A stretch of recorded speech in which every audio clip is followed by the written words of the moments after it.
গোটা বিরিয়ানির মশলা গড়িয়ে নেবো। কড়াই সাদা তেল গরম করে আগে পনিরগুলোকে সটে করে নেবো। ওদিকে জল গরম বসিয়েছি, বিরিয়ানির চালটাকে বয়েল করে নেবো।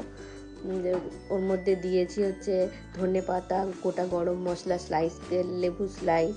এদিকে কড়াই তেল গরম হয়ে গেলে পছন্দ মতো সবজি দিয়ে লঙ্কা গুঁড়ো, হলুদ গুঁড়ো, টক দই, 1 চামচ আদা রসুনের পেস্ট দিয়ে সবজিগুলোকে কষে নেবো। কষে নেওয়ার পর স্লাইস করে পেঁয়াজ দিয়েছি, দেওয়ার পর স্লাইস টমেটো দিয়েছি, দিয়ে বিরিয়ানির গোড়ানো মশলাটা দিয়ে সবজিগুলোকে ভালো করে কষে নিয়ে চাপা দিয়ে রাখবো কিছুক্ষণ, সবজিগুলো সেদ্ধ না হওয়া পর্যন্ত। সবজিগুলো সেদ্ধ হয়ে গেলে ভেজে রেখেছিলাম পনিরটা দিয়ে দেবো। দিয়ে এদিকে ভাতটা রেডি হয়ে গেছে, ভাতটাকে ছেঁকে নেবো।